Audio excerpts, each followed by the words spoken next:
Opa galera, beleza? Aqui quem está falando com vocês é o Gustavo e mais um vídeo no canal Cruzeiro News. Bom, no vídeo de hoje eu só a respeito do jogo de ontem, né, diante o Náutico, uma análise assim sobre essa partida que marcou no caso a despedida do Ariel Cabral e do Rafael Sobis. Vamos falar também sobre o Pedro Lourenço, que falou que já tem um reforço acertado com o Cruzeiro. Falou também sobre o Manuel, o William Bigode. Será que tem chances do atacante do Palmeiras voltar ao Cruzeiro? O Pedro Lourenço respondeu essa pergunta. E também falando sobre reforços, né, queria falar com vocês sobre o caso do Luxemburgo, que deu uma entrevista coletiva falando sobre alguns jogadores que já teve passagem aqui no Cruzeiro e se algum desses poderiam voltar a defender a camisa da Raposa, além do caso envolvendo o Michel, que falou qual o jogador, o zagueiro no caso mais difícil que ele enfrentou, que já teve passagens aqui pelo Cruzeiro, tá? Mas antes de começar, eu pedir para deixar seu like e também se inscrever no canal para continuar recebendo mais conteúdos como esse. Muito obrigado a todos por termos passado essa marca de 28 mil inscritos e 600. Conto com vocês agora para chegar a 28 mil inscritos e 700. Falta menos do que 40 inscritos. Então, caso você esteja assistindo e não é inscrito no canal, aproveite para se inscrever aqui embaixo. E como de costume, um salve para vocês, para duas pessoas que comentam no vídeo de ontem de noite. Primeira para o Nicolino Pereira, ele que é lá de Sete Lagoas, Minas Gerais. Valeu demais, Nicolino, um abraço para você. E o segundo salve desse vídeo é para o Marcos Araújo da Silva, que foi um dos primeiros a comentar no vídeo de ontem de noite também. Então, caso você queira aparecer aqui no vídeo que vai sair por volta das 6h15, 6h10, já deixa aqui embaixo nos comentários o seu nome, de onde você é. Quem sabe eu também não mande um salve aqui para você, beleza? Enfim, vamos começar falando sobre o jogo de ontem diante do Náutico, que marcou a despedida, no caso do Ariel Cabral e também do Rafael Sobis, que até foram especulados para começarem como titulares, mas não foi o que aconteceu. Tinha uma especulação de que poderia jogar o Rafael Sobis e o Marcelo Moreno. O Cruzeiro manteve a escalação com o Marcelo Moreno começando como titular e o Rafael Sobis no banco de reservas. O Ariel Cabral também foi reserva nesse jogo. Os dois titulares foram o Lucas Ventura e também o Adriano, mas ambos entraram no segundo tempo para sua despedida, tá? Com o resultado, tá? Só falando, o Cruzeiro chegou ao 18º empate na competição. O Cruzeiro ficou quase um turno inteiro empatando. Você pensa, desses 18 empates, se tivesse ganhado 8, 9 dessas partidas, o Cruzeiro hoje estaria dentro do G4 da competição. Mas enfim, o time, agora o Cruzeiro está com 48 pontos na 11ª colocação, mas dependendo do resultado na última rodada de Vila Nova e também no caso do Operário, se eu não me engano, o Cruzeiro pode ser ultrapassado e ficar até na 13ª colocação. Enfim, o Cruzeiro que começou o jogo com bastante intensidade, já era de se esperar, principalmente por conta de toda a energia que a torcida do Cruzeiro estava passando para o time dentro de campo, e o goleiro Anderson do Náutico foi muito bem em pelo menos duas ocasiões, como por exemplo naquele chute do Giovani, onde o Rômulo faz uma boa jogada com o Wellington Nem toca para o Giovani, ele chuta meio que um cruzamento, né, para dentro da área, mas vai no gol, na direção do gol, e o Anderson faz uma excelente defesa, que poderia ter sido o gol do Giovani e aberto o placar. Teve também um lance do Ariel Cabral, onde teve um cruzamento do Rômulo e o Ariel Cabral desvia, o goleiro pega a bola quase praticamente na trave, e ainda tem um rebote, mas o Eduardo Brock e o Vitor Roque acabam não chutando. O Cruzeiro infelizmente acabou errando bastante nisso. Teve alguns jogadores que tiveram destaque nesse jogo, ainda mais na reta final, como por exemplo o Claudinho, fez algumas boas jogadas sim. O Claudinho está no processo de evolução aqui pelo Cruzeiro, além também do Dudu, entrou nessa reta final e foi bem. Já tinha jogado no primeiro turno, né, contra o Náutico como titular, nesse jogo ele entrou na reta final e até que fez uma boa partida, jogador que tem contrato só até dezembro desse ano. Para você ter uma ideia, foram mais do que 30 chutes ao gol. O Cruzeiro infelizmente acabou ficando nesse 0-0, praticamente não levou pressão, não teve trabalho para o Fábio. O Marcelo Moreno como titular, eu esperava mais dele, acabou indo muito mal. Na última lance do jogo, o Felipe Augusto fez ainda uma boa jogada, cruzou para dentro da área do Vitor Roque, livre, sem goleiro, ele acabou errando. O Vitor Roque podia ter feito esse gol, seria, além da vitória, um cara de 16 anos de idade, seria um dos jogadores mais jovens a marcar aqui pelo Cruzeiro, e ele que já fez até aqui nesse momento 4 partidas pelo time profissional da Raposa, já é um número interessante. Quem sabe, né, o cara aí de apenas 16 anos de idade possa vir a ter mais chances, principalmente no Campeonato Mineiro do ano que vem, porque é um jogador que já demonstrou ter potencial, tá? Enfim, quero que você deixe aqui nos comentários o que vocês acharam a respeito da festa da torcida, que foi sensacional. A despedida aí do Rafael Sobis e do Ariel Cabral, como já estava planejado, dois jogadores que conquistaram bastante coisa pelo Cruzeiro e que nessa semana o Cruzeiro fez diversas homenagens para os dois jogadores, inclusive nessa partida diante do Náutico, que infelizmente o Sport TV acabou a transmissão antes de mostrar no caso, os jogadores, a despedida dele junto com a torcida, mas possivelmente vai sair isso nos bastidores do canal do Cruzeiro no YouTube ainda hoje de noite, ou no máximo no sábado pela manhã, beleza? Enfim, quero que você deixe aqui a sua opinião nos comentários a respeito desse jogo diante do Náutico. Mas o assunto que eu quero falar com vocês é a respeito do Michael, onde ele foi perguntado a respeito de qual foi o zagueiro mais difícil que ele já enfrentou. Por incrível que pareça, foi um que já teve passagem aqui no Cruzeiro, que é no caso do Dedé, onde ele elegeu o jogador mais difícil de zagueiro que ele já enfrentou como profissional.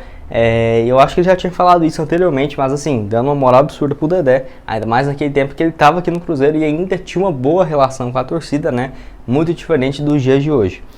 Para você ter uma ideia, o Michael esse ano pelo Flamengo muito bem, principalmente nesse segundo turno do Brasileirão, um cara que no primeiro turno estava muito mal, mas até aqui 18 gols, 10 assistências em 59 jogos, números excelentes mesmo, e ele enfrentou o Dedé aqui pelo Cruzeiro quando o Michael ainda jogava no Goiás, jogou o Brasileirão no caso de 2018 e também em 2019, ele enfrentou o Cruzeiro com o Dedé, no caso em 2019, né, com o Goiás no primeiro ano na primeira divisão, só em 2019, que enfrentou o Dedé no Brasileirão, primeiro jogo, no caso aqui no Mineirão, o Cruzeiro venceu por 2-1, e em Goiânia, no caso, o Cruzeiro perdeu por 1-0, inclusive eu estava nessa partida, e o Michael enfrentou o Dedé nessas duas oportunidades, que naquele momento, mesmo sendo em 2019, ainda estava tendo uma sequência pelo Cruzeiro, lembrando que o Dedé, a última partida que ele disputou aqui na Raposa foi no dia 29 de outubro contra o Corinthians, que inclusive foi o último jogo na carreira dele e até hoje está sem clube, vai ter um trabalho absurdo para voltar ao mercado justamente por conta desse histórico de lesões aí absurdos que o Cruzeiro teve que pagar inclusive diversos meses de salário mesmo ele estando lesionado e ainda conseguiu uma vitória na justiça cobrando algo próximo de 35 milhões de reais, que teve uma redução, mas assim, um valor completamente absurdo, né? Enfim, pelo menos nesse momento dentro de campo, o Dedé, quando teve a oportunidade, conquistou o que devia aqui pelo Cruzeiro, muito importante na Copa do Brasil de 2018, Brasileirão de 2013, 2014, mas infelizmente acabou manchando demais a sua história, né, aqui com o Cruzeiro depois dessa sua saída. Penúltimo assunto desse vídeo eu quero falar com vocês é a respeito do Luxemburgo, e ele que foi perguntado na entrevista coletiva depois do jogo contra o Náutico a respeito de jogadores que já passaram aqui no Cruzeiro e essa possível volta de alguns atletas, onde ele disse o seguinte, abre aspas, desde que tenham condições, no caso, ele aceitaria aqui no Cruzeiro, e não indicou perfeitamente qual que seria essas condições, se seria, por exemplo, condições físicas e principalmente condições financeiras, né, para o Cruzeiro fazer alguns grandes negócios, ainda mais alguns jogadores que já passaram aqui pelo Cruzeiro que estão desempregados, como por exemplo o Ricardo Goulart, que eu vou falar agora há pouco sobre ele. O técnico diz que apenas dos jogadores que estão em boas condições físicas e que possam agregar ao elenco, que seria uma boa alternativa para o Cruzeiro visar na temporada de 2022, e o primeiro dele já foi o Maicon, que teve um acerto bem rápido com o Cruzeiro, né, e foi anunciado oficialmente, o Cruzeiro colocou um post lá no Instagram, já na noite também de ontem, no intervalo do jogo diante do Náutico, e ele marcou presença nessa partida acompanhando, ao lado do Bruno José, de alguns outros jogadores ali do Cruzeiro, do Rodolfo, que você vê, ele já está bem entrosado, o primeiro reforço do Cruzeiro, um cara muito bom mesmo, que até um ano atrás, em agosto desse ano, junho, o São Paulo tinha interesse nele. Então eu acho o Maicon um excelente reforço para o ano que vem, é um cara que vai chegar para agregar demais mesmo. Ele ainda foi perguntado inclusive sobre, no caso, essas negociações sobre alguns ex-jogadores, e o Luxemburgo disse o seguinte, abre aspas, o futebol hoje está aberto para o jogador que jogou no Cruzeiro e está aberto para se voltar sem problema algum, desde que tenham condições de voltar, fecha aspas. E ele ainda foi perguntado sobre o Ricardo Goulart, ele falou que o Luxemburgo não quis informar se o Ricardo Goulart está nos planos do Cruzeiro, o atacante rescindiu seu contrato com o Guangzhou Evergrande da China, um pouco mais do que 2 semanas, e está livre no mercado. Eu acho difícil ele voltar para o Cruzeiro, é um cara com um salário gigantesco, o Ricardo Goulart de toda essa turma aí, eu acho que é o mais difícil de voltar, apesar de seria uma excelente opção, né? Inacreditável se o Cruzeiro contasse com a volta do jogador. E ele ainda respondeu, né, no caso o Luxemburgo, sobre essa questão. Ele falou o seguinte, eu não gosto de falar de nomes não, de jogadores que vão ser contratados ou não, essa coisa, o mercado fica muito rápido, fecha aspas, falando também sobre a dificuldade de negociar quando algum nome já está sendo especulado, falando que alguns salários dos caras saem de 100, depois vai para 200, depois vai para 300, justamente por conta de ter várias propostas e o time sabendo que tem outras equipes negociando. O Luxemburgo até citou o exemplo do Maicon, né, onde o Cruzeiro contratou um jogador bem rápido, de forma bem inesperada, que assim, nós mesmos só fomos saber depois que o Maicon colocou uma foto lá no seu Instagram, ou seja, praticamente quando tudo estava acertado. Enfim, quero que você deixe aqui a sua opinião nos comentários. Você acha que, falando sobre esses outros jogadores que já teve passagem aqui no Cruzeiro, a respeito assim desses reforços que, no caso, podem vir, por exemplo, o Ramírez, o Ricardo Goulart, jogadores mais complicados, ou até mesmo alguns outros, igual o Maicon, que ele já contratou, né, que já teve passagem no Cruzeiro, o Manuel, que já está praticamente acertado, ou até mesmo o William, né, que está no Palmeiras hoje.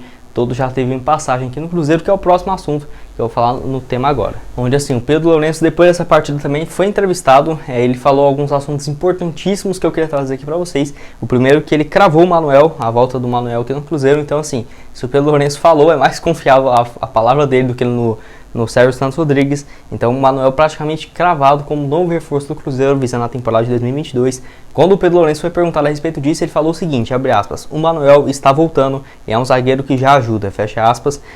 Enfim, o Pedro Lourenço falando isso, eu já tenho certeza que o Manuel já deve estar praticamente acertado, né, com o Cruzeiro, questões salariais, em uma rescisão com o Fluminense, que não seria algo muito complicado, já que ele tem sido o reserva por lá, apesar de ter jogado no último jogo contra o Internacional, entrou ali faltando menos do que 10 minutos, mas assim, tem jogado com pouquíssima frequência. O jogador que foi para o Fluminense no início desse ano, um salário dele superior a casa de 200 mil mensais, e pelo Fluminense não conseguiu ter uma boa sequência, apenas 19 partidas, ficou contundido no meio da temporada, então ele perdeu muito espaço. E nessa reta final do Brasileirão, nas últimas 10 rodadas, ele esteve à disposição, entrou em apenas 2 jogos, jogando menos do que 20 minutos. Então você vê que ele não está tendo uma boa sequência por lá. E é um jogador que eu acho que vai agregar demais a esse elenco do Cruzeiro. Uma zaga com o Maicon e o Manuel, na minha opinião, não passaria absolutamente nada. Seria assim bem interessante mesmo o Cruzeiro ter esses 2 jogadores, que o Manuel praticamente acertado com o Cruzeiro para a temporada de 2022. Ainda o Pedro Lourenço foi perguntado sobre o William Bigode, que está no Palmeiras, e foi perguntado sobre a chance de voltar. O Pedro Lourenço disse que ele falou o seguinte, tem chance, fecha aspas, não quis falar mais a respeito disso, já que é uma situação bem mais delicada, bem mais complicada. O Santos tem interesse oficial na sua contratação do William, né? E também o Fluminense, já foi o desejo do Fluminense no início desse ano e possivelmente vai ser também para a próxima temporada, então propostas não vão faltar para o William. E assim, é um cara que se voltasse também, a minha opinião, iria agregar demais a conta mesmo. Jogador de 35 anos de idade, nesse ano pelo Palmeiras renovou o contrato um pouco mais do que 2 meses, com duração até dezembro do ano que vem. Mas assim, essa questão contratual, assim como no caso do Manuel, não vai ser um empecilho. O Manuel tem vínculo até abril de 2023, mas o Fluminense com certeza abriria mão desse contrato, e o Manuel também, para ele acertar no caso com o Cruzeiro, e o Palmeiras deve ser a mesma coisa, ainda mais se o Palmeiras não vencer a Libertadores, porque aí sim vai ter uma reformulação absurda no time, visando o ano de 2022. Pelo Palmeiras nesse ano, 37 jogos, 10 gols, 3 assistências, e nos últimos 5 jogos ele entrou em campo em apenas 2 vezes, jogando menos do que 80 minutos, então assim, é um cara que tem perdido espaço com o Abel Ferreira no Palmeiras. Ano passado mesmo foram 65 partidas, 17 gols e 6 assistências, jogador que poderia chegar jogando tanto na ponta direita quanto de centroavante. Eu acho que se o Cruzeiro não tiver um centroavante, ele faria muito bem essa função, e se não tiver um ponta também, colocar o William como um ponta não é um sacrifício nenhum. O cara até hoje com 35 anos de idade tem uma velocidade excelente, tá? Enfim, eu acho que sem dúvidas com esse nível de reforços é o que eu já esperava aqui pelo Cruzeiro, já vim falando para vocês há muito tempo que o Cruzeiro teria um time muito competitivo para o ano que vem, mas eu nem esperava esses nomes tão fortes como estão sendo especulados aqui, tá? Pensei que ia contratar um ou outro ali igual o Maicon, mas nunca esperava o Maicon e o Manuel já acertados praticamente com o Cruzeiro para a temporada do ano que vem, isso no final do mês de novembro, e outros nomes especulados como por exemplo o Petro, Zucano, William do Palmeiras, com o Pedro Lourenço falando que tem chance. Então assim, realmente muito interessante. Vamos ver qual vai ser o planejamento do Cruzeiro para o ano que vem, que tem, sem dúvidas, né? Ainda mais com o Alexandre Matos, tem tudo, vai ser uma temporada excelente aqui para o Cruzeiro. Bom, esse foi o vídeo, espero que tenham gostado. Não esqueça de deixar seu like e também se inscrever no canal para continuar recebendo mais conteúdos como esse. E aqui na tela final agora, como de costume, vou deixar 2 sugestões de vídeo para vocês. Mando um vídeo ontem de noite onde eu falo sobre, no caso envolvendo o Alexandre Matos. Recomendo você dar uma assistida nesse vídeo. Dou muitos mais detalhes a respeito do acerto já com o Alexandre com o Cruzeiro para a próxima temporada. E também no vídeo de ontem de noite ou de manhã, onde eu falo sobre a lista de jogadores que foram especulados no Cruzeiro. Quem será? Tem atacante do São Paulo, tem volante em fim de contrato, tem zagueiro, enfim, vários jogadores. Recomendo você assistir esse vídeo, tá? Muito obrigado a todos por terem assistido até aqui e até mais, valeu!